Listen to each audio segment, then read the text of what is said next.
ಎಲ್ಲಾ ಹಾನಿಯಿಂದ ಕೂದಲನ್ನು ರಕ್ಷಿಸುತ್ತೆ. ಬರೀ Amrit noni reach root premium hair oil.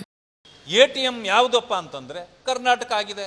ಕಾಂಗ್ರೆಸ್ಗೆ ಪಂಚರಾಜ್ಯ ಚುನಾವಣೆಗಳಿಗೆ ದುಡ್ಡು ಕೊಟ್ಟಿದ್ದಾಯಿತು, ಈಗ ಪಾರ್ಲಿಮೆಂಟ್ ಎಲೆಕ್ಷನ್ಗಳಿಗೆ ದುಡ್ಡು ಕೊಟ್ಟಿದ್ದಾಯಿತು. ಎಲ್ಲ ಇವತ್ತಿನ ದಿವಸ ನಮ್ಮ ಮೇಲೆ ಆಪಾದನೆ ಮಾಡಿದ್ರಿ. 40% ಸರ್ಕಾರ, 40% ಸರ್ಕಾರ. ಈಗ ನೀವು ಹೇಳಿ ಉತ್ತರ ಕೊಡಿ, ಎಷ್ಟು ಪರ್ಸೆಂಟ್ ಸರ್ಕಾರ ನಿಮ್ಮದು? ನಿನ್ನೆ ತಾನೇ ದಾಸ್ ಅವರ ಆಯೋಗ ನೀವೇ ರಚನೆ ಮಾಡಿದ್ದು. 40% ಇದನ್ನು ಕಮಿಷನ್ ಬಗ್ಗೆ ಅವರು ವರದಿ ಕೊಡಬೇಕಾಗಿತ್ತು ನಿಮಗೆ.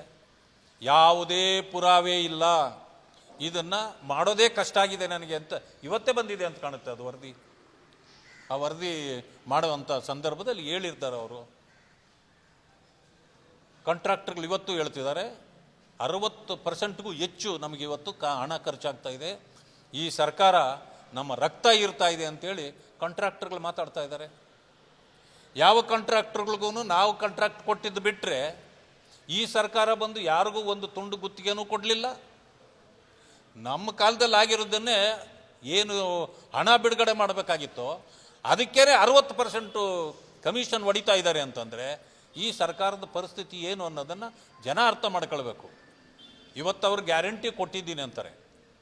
ಗ್ಯಾರಂಟಿ ಕೊಡಲಿ, ನಮ್ಮದೇನು ಅಭ್ಯಂತರ ಇಲ್ಲ. ಆದರೆ ಗ್ಯಾರಂಟಿ ನೆಪದಲ್ಲಿ ಸಂಪೂರ್ಣವಾಗಿ ಲೂಟಿ ಆಗ್ತಾ ಇದೆ. ಜೊತೆಗೆ ನಡೆದಂತೆ ನುಡಿದಿದ್ದೀವಿ ಅಂತಕ್ಕಂಥ ದೊಡ್ಡ ಸುಳ್ಳನ್ನು ಇವತ್ತು ಕಾಯಿನ್ ಮಾಡಿ ಇಟ್ಕೊಂಡು ಕುಳಿತಿದ್ದಾರೆ. ಅವರು ಗ್ಯಾರಂಟಿಗಳ ವಿಚಾರದಲ್ಲಿ ನುಡಿದಂತೆ ನಡೀತಾನೇ ಇಲ್ಲ. ಈ ಆಪಾದನೆಯನ್ನು ಅವರು ತಳ್ಳಿ ಹಾಕಲಿಕ್ಕೆ ಸಾಧ್ಯನೇ ಇಲ್ಲ. ಗ್ಯಾರಂಟಿಗಳು ಕೊಡುವಾಗ ದಲಿತರಿಗೆ ಸೇರಿನೇ ಗ್ಯಾರಂಟಿ ಕೊಡ್ತೀನಿ ಅಂದಿದ್ದು, ಆದರೆ ದಲಿತರಿಗೆ ಗ್ಯಾರಂಟಿನೇ ಕೊಡಲಿಲ್ಲ. ದಲಿತರು ಯಾರೂ ಕೂಡ ಗ್ಯಾರಂಟಿಗೆ ಬಾಧ್ಯರೇ ಅಲ್ಲ ಅನ್ನೋ ರೀತಿ ನಡ್ಕೊಂಡ್ರು. ಆದರೆ ಈಗಲೂ ಅವ್ರಿಗೆ ಹಣ ಸಿಗ್ತದೆ ಅಂತಂದರೆ ದಲಿತರ ಹಣವನ್ನು, ಅವರ ಅಭಿವೃದ್ಧಿಗಾಗಿ ಇಟ್ಟಿದ್ದ ಹಣವನ್ನು ತೆಗೆದು ಅವ್ರಿಗೆ ಗ್ಯಾರಂಟಿ ಕೊಡ್ತಾ ಇದ್ದಾರೆ. ಗ್ಯಾರಂಟಿ ಅನ್ನೋದು ಅಭಿವೃದ್ಧಿ ಕಾರ್ಯ ಅಲ್ಲ. ಇದಕ್ಕೆ ಮುಖ್ಯಮಂತ್ರಿಗಳ ಹತ್ರ ಆಗಲಿ, ಸಮಾಜ ಕಲ್ಯಾಣ ಮಂತ್ರಿಗಳ ಹತ್ರ ಆಗಲಿ ಉತ್ತರ ಇಲ್ಲ. ಅದಕ್ಕೆ ನಾವು ಮುಂದೆ ಏನು ಕ್ರಮ ಜರುಗಿಸಬೇಕು ಅನ್ನೋದ್ರ ಬಗ್ಗೆನೂ ಕೂಡ ನಾವು ಚಿಂತೆ ಮಾಡ್ತಾ ಇದ್ದೀವಿ. ATM ಯಾವುದಪ್ಪ ಅಂತಂದರೆ ಕರ್ನಾಟಕ ಆಗಿದೆ. ಕಾಂಗ್ರೆಸ್ಗೆ ಪಂಚರಾಜ್ಯ ಚುನಾವಣೆಗಳಿಗೆ ದುಡ್ಡು ಕೊಟ್ಟಿದ್ದಾಯಿತು, ಈಗ ಪಾರ್ಲಿಮೆಂಟ್ ಎಲೆಕ್ಷನ್ಗಳಿಗೆ ದುಡ್ಡು ಕೊಟ್ಟಿದ್ದಾಯಿತು. ಎಲ್ಲ ಇವತ್ತಿನ ದಿವಸ ನಮ್ಮ ಮೇಲೆ ಆಪಾದನೆ ಮಾಡಿದ್ರಿ. 40% ಸರ್ಕಾರ, 40% ಸರ್ಕಾರ. ಈಗ ನೀವು ಹೇಳಿ ಉತ್ತರ ಕೊಡಿ, ಎಷ್ಟು ಪರ್ಸೆಂಟ್ ಸರ್ಕಾರ ನಿಮ್ಮದು? ನಿನ್ನೆ ತಾನೇ ದಾಸ್ ಅವರ ಆಯೋಗ ನೀವೇ ರಚನೆ ಮಾಡಿದ್ದು. 40% ಇದನ್ನು ಕಮಿಷನ್ ಬಗ್ಗೆ ಅವರು ವರದಿ ಕೊಡಬೇಕಾಗಿತ್ತು ನಿಮಗೆ. ಯಾವುದೇ ಪುರಾವೆ ಇಲ್ಲ, ಇದನ್ನು ಮಾಡೋದೇ ಕಷ್ಟ ಆಗಿದೆ ನನಗೆ ಅಂತ ಇವತ್ತೇ ಬಂದಿದೆ ಅಂತ ಕಾಣುತ್ತೆ ಅದು ವರದಿ. ಆ ವರದಿ ಮಾಡುವಂಥ ಸಂದರ್ಭದಲ್ಲಿ ಹೇಳಿರ್ತಾರೆ ಅವರು. ಕಾಂಟ್ರಾಕ್ಟರ್ಗಳು ಇವತ್ತು ಹೇಳ್ತಿದ್ದಾರೆ 60%ಗೂ ಹೆಚ್ಚು ನಮಗೆ ಇವತ್ತು ಹಣ ಖರ್ಚಾಗ್ತಾ ಇದೆ, ಈ ಸರ್ಕಾರ ನಮ್ಮ ರಕ್ತ ಇರ್ತಾ ಇದೆ ಅಂತೇಳಿ ಕಾಂಟ್ರಾಕ್ಟರ್ಗಳು ಮಾತಾಡ್ತಾ ಇದ್ದಾರೆ. ಯಾವ ಕಾಂಟ್ರಾಕ್ಟರ್ಗಳಿಗೂ ನಾವು ಕಾಂಟ್ರಾಕ್ಟ್ ಕೊಟ್ಟಿದ್ದು ಬಿಟ್ಟರೆ ಈ ಸರ್ಕಾರ ಬಂದು ಯಾರಿಗೂ ಒಂದು ತುಂಡು ಗುತ್ತಿಗೆನೂ ಕೊಡಲಿಲ್ಲ. ನಮ್ಮ ಕಾಲದಲ್ಲಿ ಆಗಿರೋದನ್ನೇ ಏನು ಹಣ ಬಿಡುಗಡೆ ಮಾಡಬೇಕಾಗಿತ್ತೋ ಅದಕ್ಕೇ 60% ಕಮಿಷನ್ ಹೊಡಿತಾ ಇದ್ದಾರೆ ಅಂತಂದರೆ ಈ ಸರ್ಕಾರದ ಪರಿಸ್ಥಿತಿ ಏನು ಅನ್ನೋದನ್ನು ಜನ ಅರ್ಥ ಮಾಡ್ಕೊಳ್ಬೇಕು. ಇವತ್ತು ಅವ್ರು ಗ್ಯಾರಂಟಿ ಕೊಟ್ಟಿದ್ದೀನಿ ಅಂತಾರೆ. ಗ್ಯಾರಂಟಿ ಕೊಡಲಿ, ನಮ್ಮದೇನು ಅಭ್ಯಂತರ ಇಲ್ಲ.